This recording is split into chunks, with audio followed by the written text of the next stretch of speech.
Hey everybody, welcome back to Backlog Banter. I'm your boy Abram, joined as usual by Mr. Tucker Hazel, and today we're here to set the record straight on a discourse that just happened yesterday because we were recording this video the day after the Switch 2 was revealed. Not true at all. Not even close. No, what we're doing here is we're sitting down for a somewhat late, but I think an evergreen sort of point of discussion around the Nintendo Switch 2, and that is this sort of nebulous idea as to whether the very iterative concept of Switch 2 is in some ways a betrayal, or for a less dramatic term, sort of a walking away from Nintendo's hardware philosophies about Sure. really innovative new ways to play. Yeah. There's been a lot of think pieces about this. They were mostly a couple weeks ago when the system was announced. However, they're not going to stop, I'm sure of it. Yeah. And I think it's an interesting conversation because I think that the point in the main is being sort of misconstrued. But beneath this sort of ambiguous conversation, I think is a really interesting one to have about the now long-term ramifications of Nintendo opting to consolidate its handheld and home console development, and sort of what that means for the innovations on a hardware level moving forward. But Tucker, let me turn it over to you. Yeah. Let me turn it over to you, proverbially with this rolled amiibo card. Oh, rolled. Oh, I like him. I look at the little checkered shirt he's wearing. Yeah. I honestly don't think that looks very good on him. I think rolled in I guess it's in New Horizons. He wears like a red shirt with like a red or a yellow band on it or something. I think that looks a lot better. That's a little busy. Yeah, sure, as checkered as your past. Whoa. I just got chills. Let's first clarify exactly what it is we're talking about here. The Switch 2 is a lot like the Switch. Yes. And to the layman's eyes, it pretty much looks identical.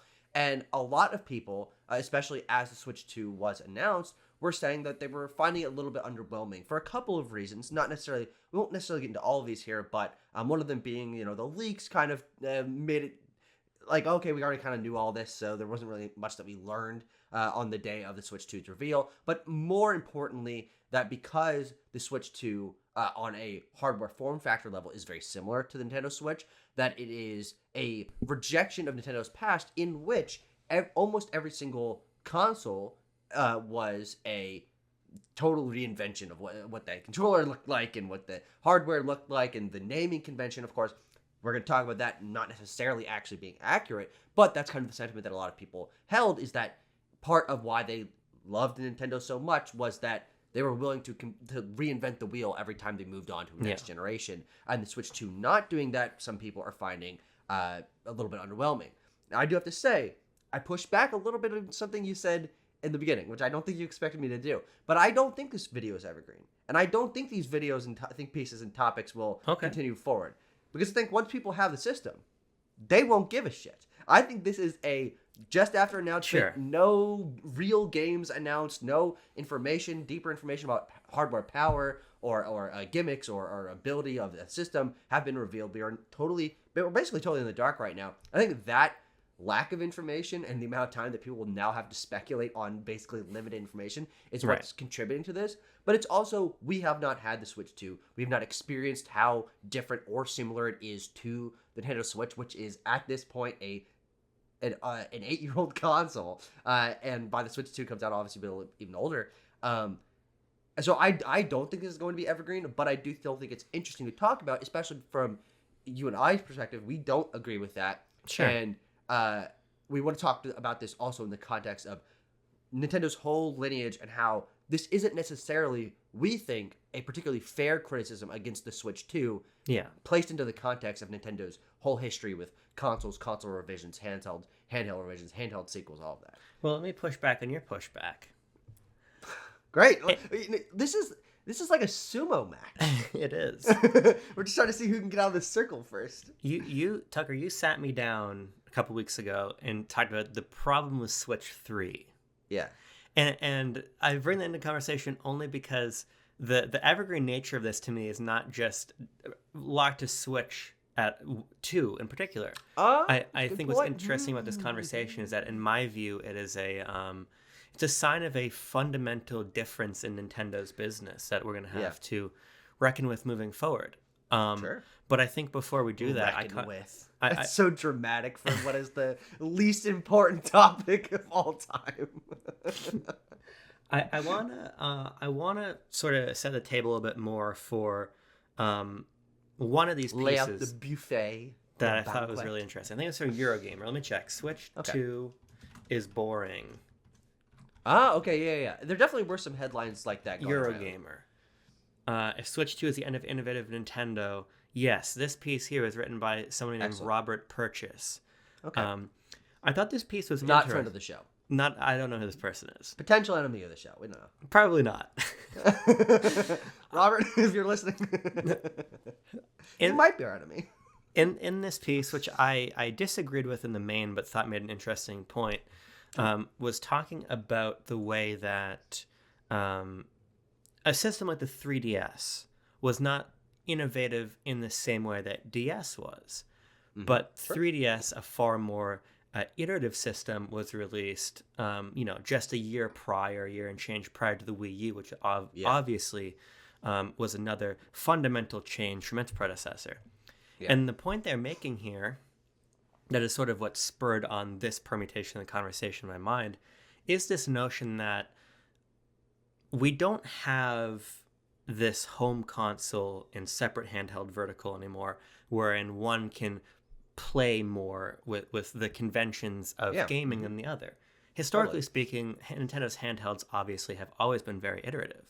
Yeah. The home consoles, in some ways, have been as well, with the exception of what this piece draws to the attention to, which is this era that Iwata was in charge of the company, and this era where the Nintendo... DS and the Wii are the two most revolutionary gaps between their predecessors hardware-wise to that current generation. I would argue that the Switch is not far behind, but those three, obviously Switch also spearheaded underneath Iwata's tutelage and leadership.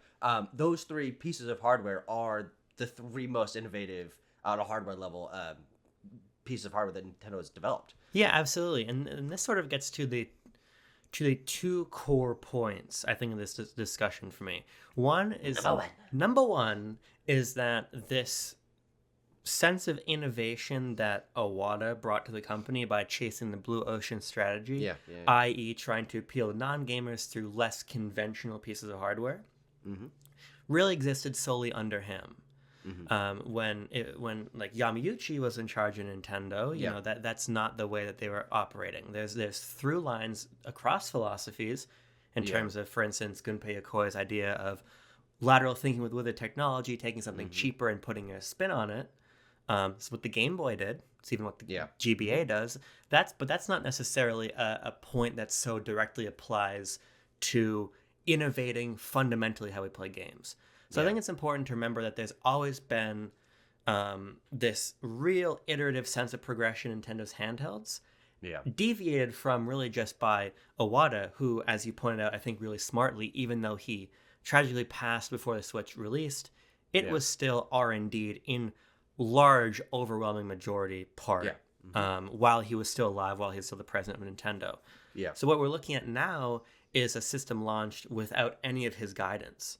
And so I think we need to remember that point. Not that that means the guiding star shouldn't still be with what Iwata had put forth. I think that's a totally fair argument to make. But I think part of my issue with this discussion is that it characterizes Nintendo in a broad sense, in a way that I think is only true in a specific sense, which is in this period of time when Iwata was the president of Nintendo. Not that Nintendo wasn't doing wacky, silly hardware-related things prior. You look at anything from the DK Bongos controller to the Virtual Boy. You know, there's so many examples of really interesting visionary... The Power Glove. The Power Glove. Very peculiar things happened before Iwata too. But now we're post-Iwata again. So I want us to think you and I are trying to keep that spirit by you and I doing peculiar things after Iwata. Absolutely. Very much true. Very much the case. But that's just sort of background context for what I think is the big, large question to reckon with, that I'm just so curious about your thoughts on, which is how we go about thinking of Nintendo's hardware in this post-Iwata era, where there is now only ever going to be one Nintendo platform. Yeah. Well, I think it's interesting that you couch it under the fact that this is a result of the merging of the Yeah. two silos of Nintendo's history that were largely separate for most of Nintendo's history, and also to the point of some hardware playing it safe, some being willing to take risks.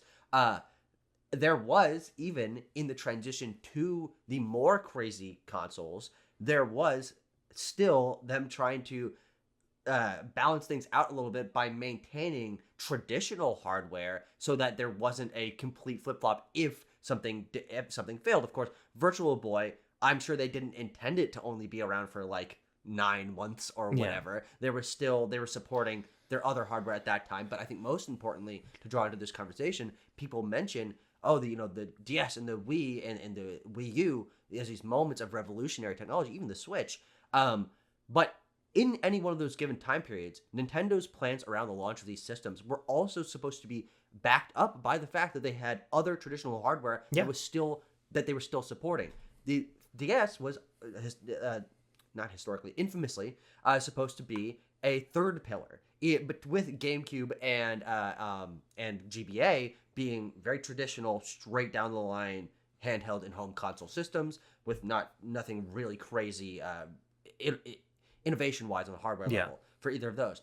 And even to the Wii U, the 3DS had come out just before that, and the DS, obviously almost a decade before the Wii U, had we understood the lineage there. The DS was a known quantity at that point, so the 3DS was that at that point traditional, iterative. We know that this is a safe thing that we can follow up on. Here's the Wii U that's like something much crazier, and then the Switch. We had the 3DS still continuing through that, and that was supposed to kind of coexist. But each of these times when there's been the success, they've sunsetted pretty quickly the more traditional hardware in favor of the innovative stuff that people have then really glommed onto and have built Yeah. up the success of their company. And so, but we don't have that second piece of hardware to fall back on now. Exactly. Except for kind of the Switch, but obviously it's a little bit of a different situation. The systems are cross-compatible. This is much more a DS to 3DS type situation where we understand. So they have built the safety net into their main silo now. They used to build multiple silos and have safety Yeah. nets in a couple of them, but now this is one thing that they are just confident that we can go forward with this. We know people like it. We are familiar with this technology. We're familiar with our teams are familiar with developing on this system. What can we do with it? They're really building the foundation even more solid by iterating on the Switch rather than completely innovating on whatever the next system was going to be. Yeah, I mean, there's a really interesting point to be made, I think, about Virtual Boy, interestingly enough, because I did a bunch of research into Virtual Boy last year for a book I was working on, and what sort of becomes apparent when you look at interviews with guys like Gunpei Yokoi back when he was still alive is that it really was fundamentally meant to truly be a third pillar. Yeah, The thing about the DS is that that was very clearly marketing language. Yeah. But with the Virtual Boy, they literally referred to that not as a handheld or a home system, but as a wearable. And so there was this sort of ecosystem that Nintendo was trying to set up where they had three types of hardware. God, if that had been a success, what would we have seen? Yeah. What socks? Those are wearable. That's true. I'm wearing a pair Virtual right sock? now. I don't know, man. A power glove? I don't know, man. And so there was clearly a time when Nintendo was very interested in this diversification of the business through different types of gaming. Mm-hmm. And I think that's just not necessarily their mission anymore. True. When you look at the Wii U and 3DS generation, Nintendo still had an asinine amount of money in the bank, not only because they were still selling Wii U's at a profit, even though they're selling seldom few of them. Yeah. The 3DS was still a massive hit. I mean, 80 million units sold roughly for 3DS is still a resounding success. And it was buoying them. And when you look at sort of Nintendo's hardware sales over time, even though there's ebbs and flows, this very infamous Nintendo boom and bust cycle with home systems, it's not necessarily as true for handhelds. It's more so Yeah. that certain handhelds are just outsized successes, but they're all Yeah. successes to a certain degree. And so ultimately, I think that what we're looking at now is a Nintendo that said, let's try to rally the gaming part of our business around the most successful of these pillars, which is handheld. And this is a slightly Yeah. different conversation. I don't think we have to get too much into, but my personal thesis on Switch and Switch 2 is that these are primarily handheld devices that Yeah. can be docked Yeah. to the TV. Mhm. Evidence being revisions like Switch Lite, Switch OLED, primarily Yes. only Yes. assisting handheld play. Mm-hmm. The argument I'm making here is that the consolidation happened around the most successful of the pillars Nintendo tried in the Definitely. past, Yeah. the most Mm-hmm. Most consistently consistent. successful. Mm-hmm. Yeah. And now, Nintendo is still a multi-pillared business, but those pillars aren't all in gaming. Exactly. Gaming Yep. is Yep. one of Yep. the pillars. Mm-hmm. Theme parks are a pillar. Movies are a pillar. Lifestyle Yeah. devices like Alarmo, I think, are going to increasingly become larger pillars. Yeah. And so I think we have They to... had mobile as a pillar for a bit. Exactly. It's unclear if that will continue, how much that will continue forward. But Yeah. I think you raise an excellent point that the multiple pillars, and I would say where when you compare Nintendo's identity generation to generation, it is really the Switch era. And then obviously we will leading into the Switch 2 era, when Switch 2 era will have a bunch of movies come out and the theme parks will be an established thing. And they'll lean even more into lifestyle things. That is where the innovation really is. And so you're kind of right. And not that I think there's really any chance in the world that like their movies are going to fail or that the theme parks aren't going to make money, but that is the new frontier that they're not as familiar with. That is what they're spinning up new verticals and new companies and hiring new people with different kinds of talents to handle in the way that they might have innovated with technology in the past. They're innovating in diversification of what Nintendo can mean as a brand rather than what gaming can be. Yeah. Because I also think that one thing that people sort of take for granted with the gaming industry being as young as it is that technological innovation is something that can have a soft cap on it. Not that there won't be things changing going forward, but it is harder and harder every 5-10 years to come up with something that is completely new. And so Switch 2, being very similar to Switch, is obviously mostly based on the fact that the Switch was a massive success and they think that they can continue this forward. And we'll talk about more reasons why we think it's kind of stupid to complain about this in the rest of this video. Yeah. But that is also because we already did motion controls. We already did. I mean, they could do a VR headset of some kind. We've seen them do 2 failed attempts at that. But like, there's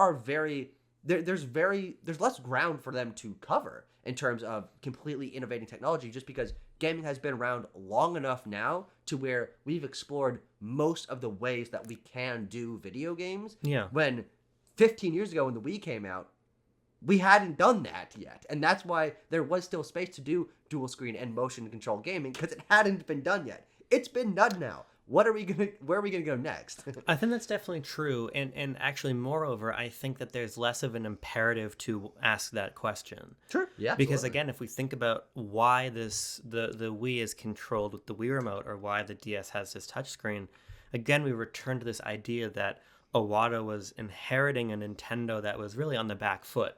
Yeah. And so they sort of had to think outside the box that way.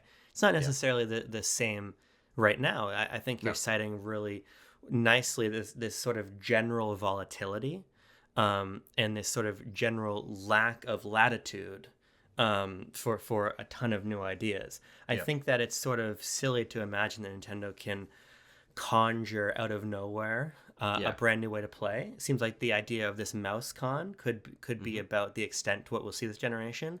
But moreover, I would also argue that a lot of these sort of pieces that are opining an era of Nintendo that has gone by the wayside would not have been written at the time that those systems were relevant. No, absolutely not. And this is, I think, returns to the point you were making at the very beginning of the discussion, which is that people don't want what they're thinking they're missing out on, ultimately. Yeah. I think that Nintendo understands that we're going to sort of, a refrain of the companies that I think our mutual favorite Nintendo YouTuber, aside from our good friend Botox Games, Nintendo Forecast often Yeah. returns to this refrain within Nintendo of the company looking to surprise and delight. Yeah. I think they realized that a risk of what Iwata led the company into was that the surprise didn't always delight. Yeah. And I True. think what they're trying to figure out is what are ways that we can surprise and delight with a sense of comfort that the decisions we're making are going to work. And the way Sure. you do that is you have the gaming pillar be this understandable thing that everybody wants. Yeah. Everybody wants another Switch. Even if you think it's a little bit, disappointing that it's not new enough, quote unquote. Even this Eurogamer writer talks about, well, indeed, I'm going to be really happy to just have a Switch 2, a bigger version of this thing I already love. My contention is that when there's only ever going to be one Nintendo piece of hardware at the time, gaming hardware, it's gonna be this familiar thing. Doesn't mean it'll be Switch 3, 4, 5, 6, 7, 8, 9, 10. Yeah. As Nintendo Forecast says rightly, the Game Boy brand only lasted so long. The DS brand only lasted so long. There will be a next form factor eventually. Yeah. But even then, I don't think it's going to totally blow our socks off. My argument is that the surprise and delight from Nintendo, their fundamentally new way to play, is going to Super Nintendo World. And I know that this might sound a little bit silly, but ultimately, those, you can barely see them in my background, but those power-up bands there, you slap that on your wrist, and you can literally play with the park. Yeah. We're at and we're seeing Shigeru Miyamoto be spearheading this initiative from his side, working with Universal. I think what we're seeing is that the radical new ways to play, the new ways to engage with Nintendo's characters and worlds, are in the theme park, and they're in the Alarmo that I have next to my bed, or in the museum, or the museum with those like giant controllers Absolutely. and like cooperative things, and like the living room where you get to play like Duck. It was like Duck Hunt or some bottle shooting game, like in an actual place. There is still research and development, hardware level innovation going on, but frankly, it's in these more niche places that most Nintendo's audience won't get a chance to engage with. Of course, that will change over time as more theme parks get built and presumably more museums get built eventually across the planet. But that obviously is something they're putting quite a bit of effort into to make sure it maintains that Nintendo surprise and delight philosophy of there's never been a theme park like this. There's never been a museum like this. We are applying Nintendo's surprising, innovative design philosophy and our history with gaming and gamification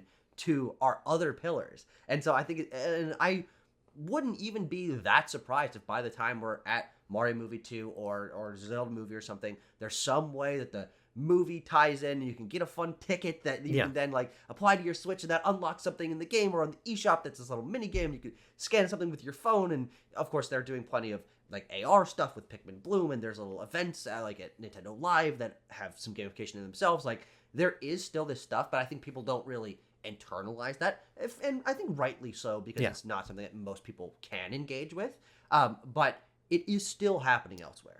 100%. And the point you're raising, I think, is a really important one to drill in on, this idea that these things are happening but people aren't realizing. Yeah. I actually think that that's fine, because the core of the business is the thing that we can all most widely agree on wanting.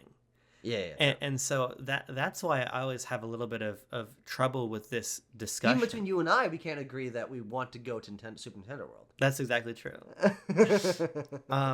That's what I think is overlooked here. This reality that as we face a changing Nintendo, as their business becomes much larger than games, you are still getting that Nintendo experience, that classic gaming experience, just in a form factor that is the least objectionable. And I don't think least objectionable is lazy or safe or anything. I think it's smart. I think it would have been I think it would have been unfathomable and totally ridiculous to not have the Switch 2 be exactly what it is. Absolutely. And that is really where my mindset is when I hear people say that the Switch 2 is a little bit too safe or too boring or doesn't follow in Nintendo's lineage that makes them love the company so much, is I just think of the alternatives. Right. And I haven't really personally one-on-one talked to someone who does share this opinion, and of course, that doesn't necessarily mean even if someone thinks it's a little bit boring, mean that they won't enjoy the games or buy the console or anything like that. But I think the Switch, personally, I think it's Nintendo's best system. I think that especially with the library that it's built up and the identity that it's built up and the amount of consoles systems that it's shipped over the course of 8 years, I think it is the most solid Nintendo's identity has been basically since the 80s or 90s.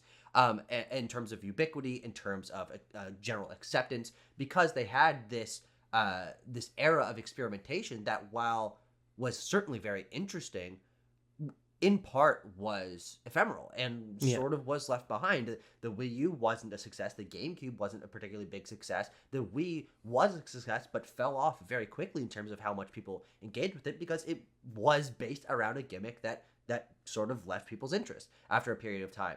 But with the Switch, merging the handheld and home console, it's a hand console. Whoa, hold on. All right. We'll have to work out that one later. They have found where they've literally learned from all of their previous fails and successes and mashed it into the Switch that I think, for the most part, alleviates any of the weaknesses of previous systems and builds upon the strengths of their biggest successes. And when we see them do Switch 2, it's because they basically spent, and I think there's a way you can read into this, they basically spent 25 years trying different things to get to the Switch. And they finally realized, oh, this works. Yeah. This is the thing that I think probably Nintendo's thinking we should be doing, because it satisfies basically all of the successes and learns from the failures that we've had in the past. And we can build on this going forward because it is the thing that pleases the most people. Totally. It has the most chance for wide success. We can sell multiple systems to one family in a way that we really didn't do for home consoles. People can see other people playing it. It sort of markets itself in that way.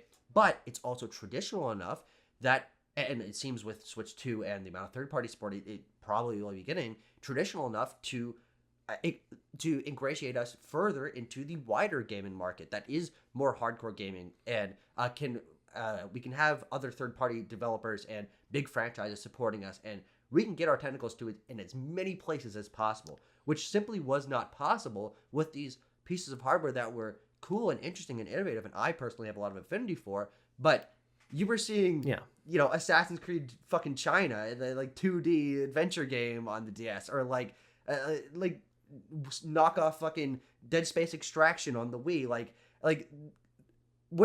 we take for granted that actually even the successful systems from the past were still sort of isolated in their own areas because of their innovation, which was fascinating, but it did mean that they were distanced from what the rest of the industry was doing, which is, as we saw the success of the Switch, and now we're seeing them lean into in Switch 2, is not the case with the direction they're pursuing, is they've got the blue ocean market. Now they need to reach even further into the red ocean market to sort of, which is the hardcore gamers, to expand their reach even further. Yeah, I totally agree. I mean, if you think back to system, obviously Nintendo is at the forefront of the industry for the NES and the SNES, although Sega obviously is neck and neck with them that generation. But when you look at N64, they just sort of fucked it up a little bit with cartridges. They shouldn't have done that. Yeah. They did the exact same thing again with GameCube with the mini DVDs that couldn't fit enough storage. So even when you look at Nintendo's systems that, as you're pointing out, were able to play and have a little bit more parity with their competitors from Xbox or for PlayStation or Sega to an extent. A little bit more. The N64 and the PlayStation share 7 games. Sure, but the point being that it was a more archetypal system. I mean, obviously the N64 has the 4 controller ports and has the wonky 3-prong controller, but it's trying to play more in that space. They were supposed to have Final Fantasy VII and GameCube even more so. I mean, GameCube didn't get almost any of these sort of top of the line third-party games, but they got a lot of the midline and below stuff. Because that system was close, but it was close but no cigar. They couldn't fit enough memory on the mini DVD or things like that. So it was about 100 million away. Yeah. There's a pretty big gap there. Well, only 25 or so away from Xbox. So yes, that's something. Only like half. Actually, it wasn't even that much. It was 10 million, 15. It doesn't matter. Yeah. GameCube was classed by Nintendo itself as a Yeah. failure. So Yeah. the point is, I think even when they're not innovating so radically, they often, they shoot themselves in the foot with something silly, like the type of format that their system will read. And so I think it's very obvious that you look at a system like the Switch 2 and you look at the ways that, although it was definitely a bargaining chip in a larger discussion, something like Call of Duty being, signed as confirmed to come to Nintendo for Yeah. X number of years, is illustrative of the fact that I think Nintendo is much more interested in behind the scenes playing ball with other Yeah. companies, Absolutely figuring true. out what they need and delivering that. Even Yeah. if the Switch 2 will be, I don't fucking know the specifics, nobody knows the specifics, but some degree of power beneath Yeah. its competitors. I mean, you can play a lot of games day of release on Steam Deck, and I'm Yeah. sure Yeah. Nintendo is speccing this in a way that if they can't get 100% of everything, they're getting 75 or 80. Yeah. And I think that Which is up from 15% or yeah, something. The Switch's third-party support has been I think it's been better, poor. but it's been better than some previous Nintendo Yeah, consoles. But uh, in retrospect, it actually has not been that good. no. There are like 6 EA games on Nintendo Switch. We don't get any of the sports games on there except for shitty MLB and like 4 years ago FIFA. Yeah, it was interesting because obviously going around Twitter has been that graph of here are the top 10 best-selling games. Yeah, yeah. And I don't think a single one was on Switch, and they are almost all No. multi-platform games. Yeah, yeah. I think Excuse you're me. right. And moreover, not only were they multi-platform, they were the most casual titles. It was Yeah, basically entirely sports games, COD, and then Dragon Ball Sparking Zero was in there, yeah, Elden Ring, and Helldivers. yeah. And I think that Nintendo wants to be in a position where I think all those games will come to Switch too, except for Helldivers. yeah, I think they want to be in a position where they're getting those big multi-platform games, Yeah, and when you want to do that, you have to, I think, just upset the apple cart less. And yeah, so there's this clear desire, I think, just looking at all these pieces fall into place for Nintendo to be the type of platform you buy and you only buy. I yeah. would love to be in a position personally where I don't have to buy any other systems. Yeah, yeah, of course. I play my PS5. You don't even really like Xbox or PlayStation games particularly much. No, I mean, I use my Xbox fairly often. I basically never use my PS5. Yeah, If I just play everything I want to play on Switch too, yeah, that would be wonderful. If I think if Nintendo could get in a position where when the next PlayStation is coming out, the next Xbox is coming out, if I'm not moved by a big exclusive, I feel like Switch 2 has got everything and I don't have to yeah, buy a new console, I won't. And I think they want people in that position. yeah, Nintendo wants to be this fundamental part of your life. And I think they realize that part of that is being a fundamental part of your gaming experience. And I just think that Switch got closer, and in form factor it got there exactly, because I think that the gimmick of Switch is that it fits in your life however you need it to. yeah. The library didn't do that. And so I think that if Nintendo doesn't ask developers to be retrained in a totally new mode of design, that's going to be to their benefit. Mm, And it's going to be to the benefit of their internal teams as well. sure. I think people forget just how awful Nintendo software droughts have been, and the quote-unquote surprising output of Switch software is not that surprising when you consider that everyone's efforts are focused on the same Yeah. ball. Mm-hmm. And so don't make them change that again. Yeah, Release a system where people can segue projects from one to the next, as I'm sure teams like EPD8 and EPD9 have done with their Mario games, yeah. Mm-hmm. and allegedly retro, although I don't believe that for a second. The point is, I just think that there's so much benefit for software and for the player experience for Nintendo to not try to get nuts with it again. Yeah. No, that's definitely true. Well, and another thing that I was thinking about in terms of hardware potential and innovation is that the Switch is still malleable enough. And frankly, even though it has been used in some interesting ways that I don't think it was fully explored, the Switch and Switch 2 are malleable enough to where there can still be hardware level innovation Yeah. within the ecosystem. I think that Ring Fit Adventure and Nintendo Labo are two of the most insane, innovative, crazy technological things that no one else had done before that Nintendo has ever done. I agree completely. I think that that's even farther. I think the Ring Con is crazier than the DK Bongos because it's just like I don't even know how it works. I can't fucking figure it out. Like I know how a Joy-Con works, I guess, and I know I can press on my Ring Con, but like how does the little bar of the Joy-Con know that I'm doing that? It doesn't make a lot of sense to me. Like, yeah. And with Labo, I'm like, I barely understand how light works. So the IR sensor is that's so far beyond. That's way out of my wheelhouse. Yeah. But those two things, I think, still show that Nintendo has this interest in technological innovation, even if it is through peripherals. And also Mario Kart Live, another thing that is using Switch's hardware to really try something different. Now it is yet to be seen if that will continue into Switch 2, or how far it'll continue to Switch 2.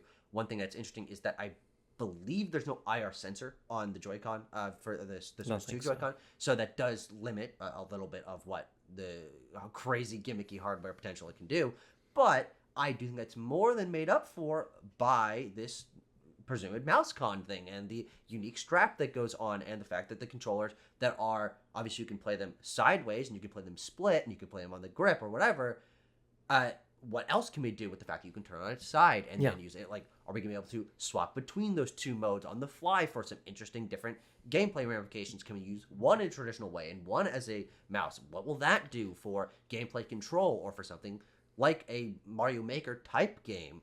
I do think that because we haven't seen that yet, people are limiting their mind to what Nintendo can do with it. Right. But Nintendo, and especially their teams like EPD4, can try all sorts of weird shit. And they can also plug these Joy-Con into basically anything and make it do some crazy asinine nonsense that most people won't like, but to the sicko community will be like, whoa, that's crazy. And especially, I also think the magnets. I mean, the fact that it's a magnet thing might, I don't know. I barely know how magnets work as well. That you can magnet that to anything could be a lot of potential for Switch 2's Joy-Con to be used in fascinating ways that satisfy that itch for some interesting, innovative hardware technology. Yeah, absolutely. I think what the Switch did is it Ooh, wait, hold on. I'm sorry. Should we call Labo cardware? Because it's cardboard hardware. He'll be thinking about this all night. Yeah, sorry. Let me just make a note over here. I got some people I need to run that past. The Switch made these innovations you're talking about, and I, by the way, particularly in the case of Labo, think it's the most audacious hardware gimmick they've ever pulled off. Yeah.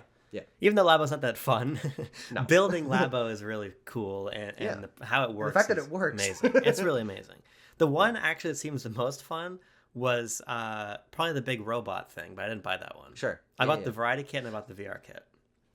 The robot one I've also always thought about, like, when you're not using it. Yeah. That one looks the stupidest when it's just sitting there. All the other Labo things, like, okay, it's a little piano, it's a VR headset, it's a goose, steering it's wheel. all this shit. There's like that's something you can put on your shelf, and even if you're not using it, it acts as some sort of piece. That's just like a backpack with strings. Yeah. That would look really stupid sitting on your shelf. I also have a big plastic tub in my parents' house that's just like, it's like squatting in their house. Because I'm not throwing away the Labo. I mean, that was expensive shit. But that's different. It doesn't matter. There will be a BLB video where we use it at some point, and then the investment will be worth it. 10 years later, Labo, 10 years later? That'd be cool. Write it down. 3 years from now, we'll do that. Because 2018. Yeah, true. Yeah, so great 3 point, years. great point. Sorry, I'm not good at math. It was all opt-in. I don't understand how math works. All of these gimmicks were opt-in. Yeah. The Wii Remote wasn't opt-in. The gamepad wasn't good point, opt-in. good point. Second screen DS wasn't opt-in. None of this shit was opt-in. You could just play the more core Nintendo titles and never think about a Labo or a Ring Fit. You could also play... You could also only play Labo and never think about the other game. It's possible. I wonder if there's Very unlikely. I wonder if there's a single person in the world that owns a Switch and only owns the Labo Toy-Con 3 vehicle kit. No, not possible. Well, no, it's possible. Didn't happen. Will never happen. and the Switch also let like think about like Skyward Sword HD. You didn't you know it went the inverse. Again, you could opt into motion controls. You could play more standard. True. Great point. The hybridity of the system sort of Or with arms. Another good example yeah, of that. the hybridity of the system sort of mandated that with rare exception there had to be a scalable way to play. But as Yeah. you're saying, there is a real breadth of possibility. And again, to your point, the mouse also offers that too. So I think it's premature to write this sort of innovation off. And I think, moreover, the fact that it is not so overbearing bodes well for the possibility of design. I mean, to be clear, in case this video sort of trickles out of the BLB community, the Wii is my favorite system. So I'm not coming at this from the point of hating that Blue Ocean era of Nintendo by any means. It's my favorite. But there's also no doubt that when you look at I just real I don't know how intentional this is. Yeah. Crazy nonsense. Wii primary color, a nice light blue with some white, you know? Yeah. Wii U, I would say, also continues that trend. that's in a Blue literal Ocean. sense it did, yes. Yeah. Yeah. Switch's Joy-Con colors, red and blue. Red Ocean and Blue Ocean. Yeah, Boom. go if you I don't even know if it's live anymore, but if you go to penguinswithcapes.blogspot.com, you'll find a I'm sure piece it's somewhere. called the Purple Ocean Theory, which is Yeah, basically that. What does And I now, say? Switch to Black Ocean. Black Ocean. Because the Joy-Con are black. Fucking BP oil spill. Fuck, what was I saying? Here's what I wanted to transition into, because I've got one more point, and then I'm kind of out of points. Yeah, we've been talking for a while on this. Alarmo was really cool, and I really like it, and I still use it every day. When it came out, Nintendo EPD1 Yeah. came out of the woodwork again. Hard to tell. I don't know if it was exactly EPD1. It's an amalgam of people that had seemingly got lost in the wind. That's a good point. Thank you for clarifying. It's not exactly EPD1, but there was a group. Not that that means anything to anyone but you and me. Yeah, but the point is, there's this for anyone watching. There's a group of people within Nintendo who had been tinkering with this thing, this alarm clock, and the technology in it. And it came out, and it was really interesting. And it was also, and our good friend Logan Plant wrote up a great retrospective about this, the sort of closing of the loop on a more than decade old lifestyle concept that Iwata had. Yeah.